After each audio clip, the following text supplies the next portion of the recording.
back to the Backyard Professor Chess videos. You ready for another video?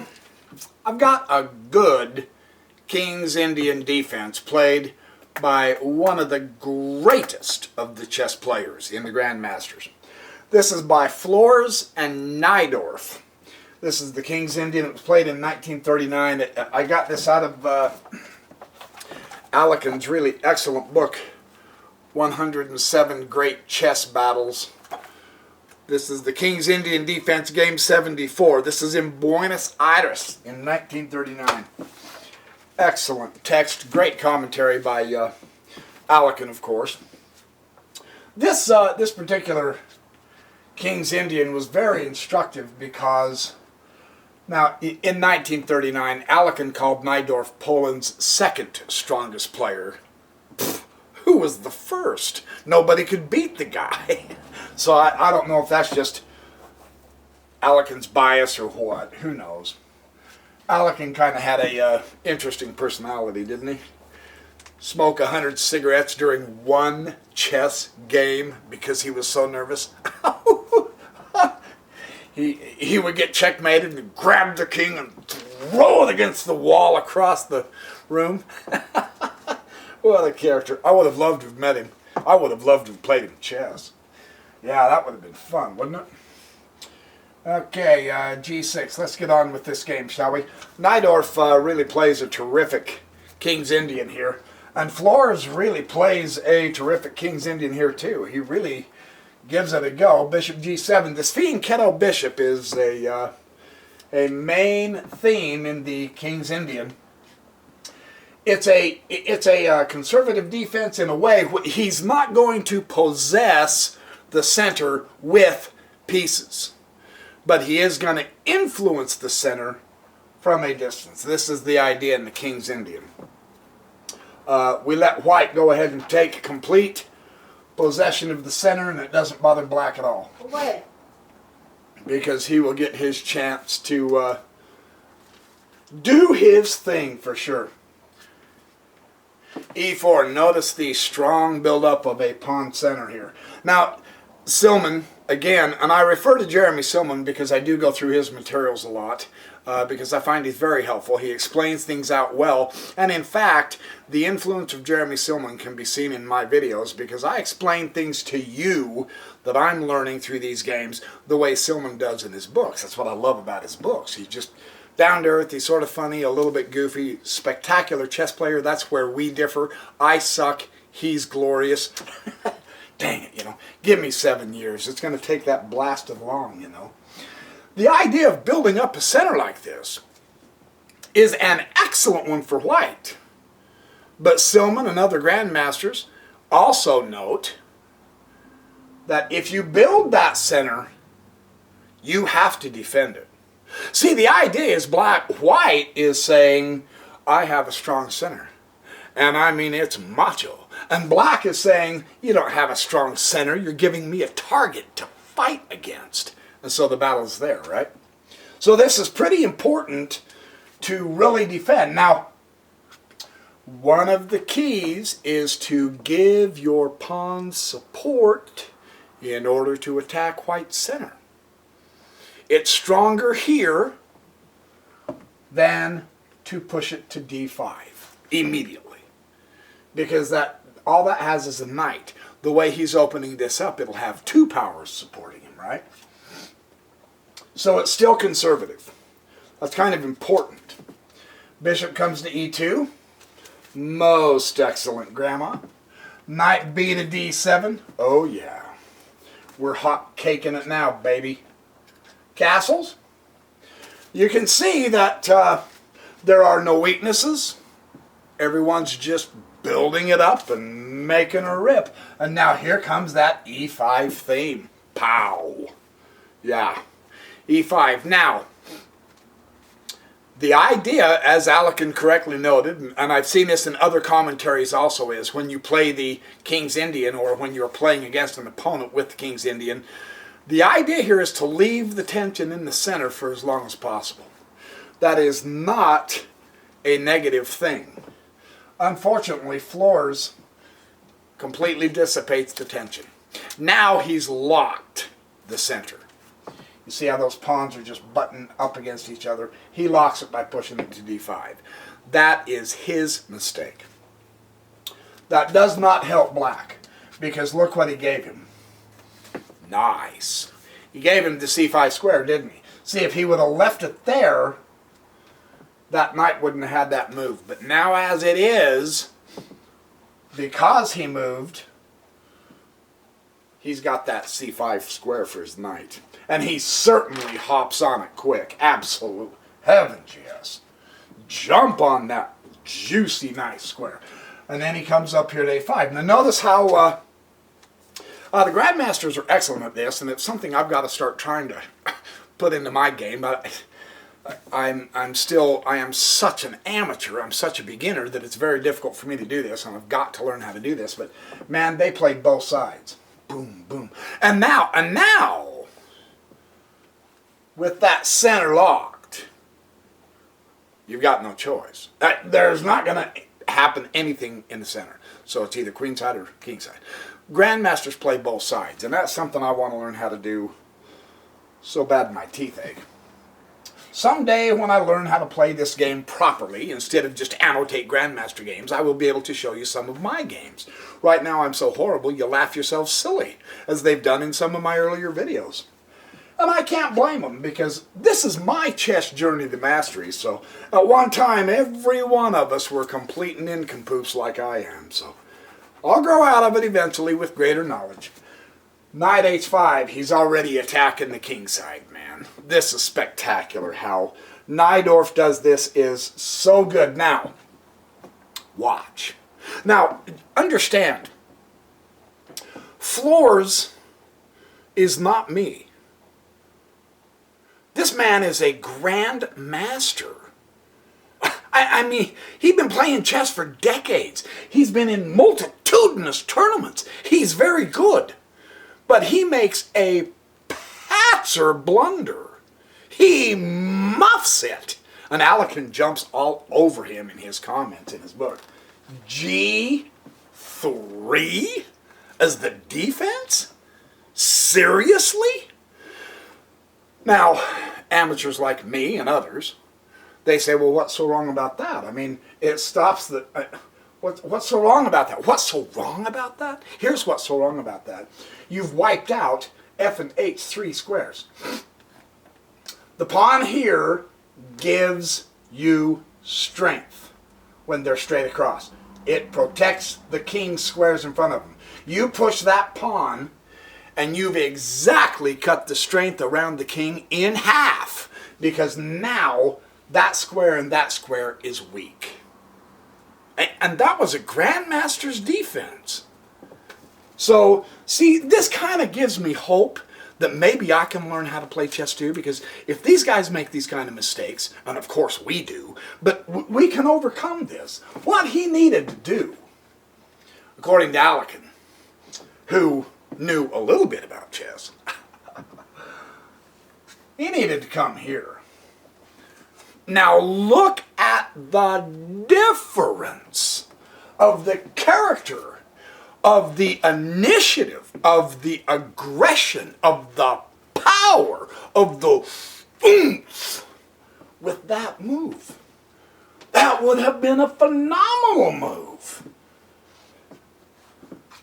And instead he did a patzer move, G3. Isn't that amazing? A grandmaster can make that kind of a muff, you know? It's really amazing. Well, of course. Now, he's weakened his kingside with this stupid move.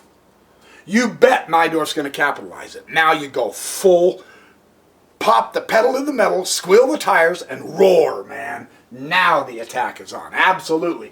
There's weaknesses all over here. And you almost don't see it if you don't know what you're looking for, right? You got a knight, for crying out loud. You got a bishop, for Pete's sake. You got a rook, for the love of Sam Walton. He was the founder of Walmart. I used to work for him for a few years. So I can take his name in vain. It's okay. It looks like it's greatly protected. It's all an illusion. That pawn move really made the kingside weak. And I know I'm making a big whoop-de-doo about this, but it's important. Watch how Najdorf takes advantage of this. This is really excellent. Knight pops down to d2, and he keeps right on trucking. Did he take the pawn? No. No, here's the point. And this is very interesting. This is something that might help us rookies. Now, I'm somewhat of a materialist. I mean, I love to be ahead of material. Who among us doesn't, right? I mean, if you're ahead of material, you have more poompa, you have more oomph, right? Don't take the pawn. This isn't about gaining more material to win. His position is gonna win this game. Look, he's got the rook backing him up, man. He's got a knight over here. He's got a bishop here that can pop up to h6. He's got a queen that can pop over here to h4. He's got a bishop once this pawn moves, which it did. Now he's got a bishop that can come here to h3. White is in trouble, right? Push the pawn all the way down. And of course, queen has to come to d1. Now queen's going to try to give the bishop support. The knight on the outpost is pretty strong. It'd be nice if he can exchange that, because he knows that this knight is going to be one of the attackers against his king. So the more you can swap. Now notice something else real interesting here. Let me make the next move real quick. Yeah, let me make the next move. Now this is what Alekin noted. Najdorf puts the bishop to h3. Oh heavens, yes. This keeps the pawns in their place.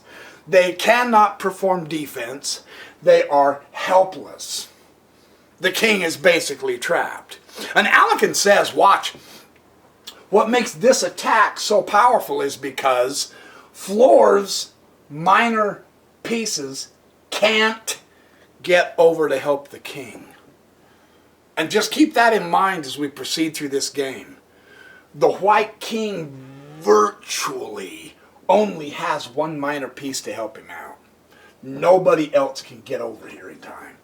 So this is going to be quite a spectacular game. Well, you got to give the king a little room to maneuver, because here comes the attack, absolutely. And of course he's going to take the pawn. Yes, now you want to take the pawn. Here you didn't, because that really doesn't capitalize at all on the king's weaknesses, right? So don't worry. Yes, it's in the center and all that. I understand that. But in this instance, coming straight down and destroying the king cover that weakened pawn move gave, that's the right pawn to take. That makes sense. As you play through Grandmaster games, as you play through various different Kingside attack games with various people, you will see this is a very common theme, truly. And that is the correct way to do it. And then, of course, H has to take, and now you've got the H file opened up. And what does he do? Oh, look. Knight outpost, fantastic. And you go, wait a minute, dude. Hold the phone, Professor. You're wrong. Wait a minute. Why? When I first started going through the Grandmaster games, sometimes they would make moves that you just go, huh? I just couldn't understand it. This would have been one of those moves. Why would anybody deliberately put their knight in danger from the pawn? You know, I mean, come on. Yes, you want to attack and all, but now most Kingside attacks have piece sacrifices. You know, maybe that's what Najdorf's trying to do. Not maybe. He would love that pawn to take that knight. He would love that. Why? Look at the effect of that sacrifice. And you can see the end, right? That's all Najdorf would have had to have done had he taken that knight. So the knight is basically safe after all, even though he jumped right into danger, because no matter where the king goes, the next move is queen to g2 and checkmate. Isn't that phenomenal? I love how that works. Kingside attacks are fun to study out. So, I mean, yes, the knight did move into danger, but that pawn is not going to take that knight. There is absolutely no problem with that. Instead, bishop comes to f3. And where does he go? Oh, yes. Knight f now goes to d3. Look how far and all by his lonesome that knight penetrates into white's territory. And look at that fork on the bishop and the rook. That is sensational. And perhaps even the f-pawn. That might be a better target to take than a rook or a bishop. And you go, really? Yes, really. Because you undermine this pawn structure by taking that. There's your sacrifice of your knight. You've eliminated the strength of the pawn structure. And the rest of the pieces can come and have lunch. Yeah. Nice. So, well, the rook does dodge up. I mean, you know, for Pete's sake, it's already tough enough, you know. The poor guy's got to have a little breathing room. Queen to f6. He's got the rook backing him. He's got the queen here. He's got the file. He's got the straight shot at the bishop that's not guarded, not protected. This knight has taken the coordination out of white's pieces. The rook doesn't want to be on e2. The rook wants to be on e1. You know, the bishop, this is a tough go. Queen f6 here really is helping scramble white's pieces. And now the king has to come to h2. You got to threaten something. Try to get out of the way. Here comes the file work coming at you, brought to you by Najdorf. And then he does an interesting thing. He drops the bishop back to, the king threatens the bishop, so the bishop drops back here to d7, and you go, why? Bishops are a long-range piece. That bishop is as powerful on d7 as he is on h3. And in this particular instance, with the king bumping up to the bishop is even stronger from a distance. Right? He's a long-distance piece like a rook and a queen. So it's okay that he backs way up. He hasn't lost a bit of his influence. He enters again dramatically a little later. Very beautifully so. Well, knight a4. There's no one here. No one home. Everyone's over here in the field playing around, planting potatoes and eating their potato chips and goofing off. The weakness of the F file is simply insurmountable at this point. So the center is locked. You locked it with that d5 push. So the only place white can do anything is on the queen's side. He's stuck. So try like crazy to get something going on the queen's side. Do everything possible because you're about to get mowed over on the king's side. Look at the exposure of that king. This is not a comfortable situation. So get black's attention over here and do it fast. Do it now. Do it hot, hard, and furious. And you better make it count. Well, he eliminated a knight. You know. Actually, he just swapped a knight. That's not good enough. Look. Bishop h6. Forking another minor piece. You notice the minor pieces just simply can't get on the king side, can they? They're all over on the queen side, and now they're being virtually attacked from the king side across the board. This is brutal. Well, bishop comes to a3, the only thing he can do, and he has a nice shot at d6, which is virtually worthless. Unbelievably so. Meanwhile, this bishop accomplishes something magnificent. He takes away another potential defender of the king. Now the rook takes the bishop. A good exchange. Black is happy with this. Queen takes f3. Eliminates the only minor piece that can act like a defender to the king. And he does so with the most powerful piece. And he's got the rook backing him on the file. You know, when you play that good, you play that good. This is brutal. Well, essentially the only move left is you got to take that minor piece and threaten the queen, and the queen can virtually ignore you. Take the f2 pawn. Notice, take the f2 pawn, undermine the rest of the support, put the king in check.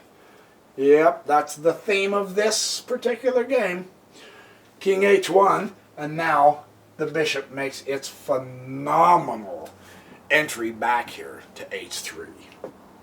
Wow, what? You notice how coordinated white's pieces are as opposed to black's? Or I mean black's pieces are as opposed to white's. No, I'm not colorblind. I'm just, you know, a ding-a-ling. This is really excellent. Well, and then white's got to drop back his rook. You notice this rook has never moved. He's never got his army in the argument. You notice that rook has never moved because he's never needed it. Isn't that interesting? You know, here I am always harping, get your whole army into it. The positional strength of that f-file just virtually makes that other rook superfluous. Darn near, huh? Well, now you've put it to the queen, right? So what? Now the queen just simply takes g3. And the queen comes over to b3 to directly challenge, perhaps x-raying the bishop through the queen. He would just as soon swap queens at this point. Please take my queen. And he says, wait a minute, I've got an open file and a rook. I'm going to bring that rook right there. And in fact, that is where white resigns. That's Najdorf just played that so beautifully. That is an excellent illustration of when you open up with the King Indian, and actually Flores made a mistake of closing off the center. You notice none of those pawns ever did anything once they got locked. It just virtually eliminated the center. So Najdorf was able to coordinate his pieces better on the king side than Flores was able to do on the queen side. And once again, the king was left all alone and the entire army is over there on the queen side. And you almost, it's almost irony, isn't it? You have to put as much power as you can on the queen side if you're going to make a successful breakthrough, right? But in the process, you know, your king is denuded. He's all by himself, and he ain't tough enough to take on the whole rest of the army of your opponent. So that's kind of an interesting lesson for there. So anyway, there's your second King's Indian chess game to play through and enjoy. That was one of my very favorites. I have other outstanding favorites of the King Indian too. I like seeing success. I like seeing how black is successful in the games in these openings, because that's my weakness. I'll be quite frank with you. The white pieces I'm much more comfortable with than the black pieces, and I'm trying like crazy to find black chess openings so that I can overcome this too, so that I can get a little bit better with my black pieces if that's possible. If the chess gods will allow me, I would like to develop my capabilities. So there we go. Happy chessercising. Be good. Have fun. Work hard. Don't stay up late. And stop taking so damn many stupid pills. The pharmaceuticals are already multi-billionaires. Eat natural foods. That's how God made us. That's how our guts evolved. That's how we should eat. And that's my political message today. So, hang in there, man. I'll see you in the next chess video.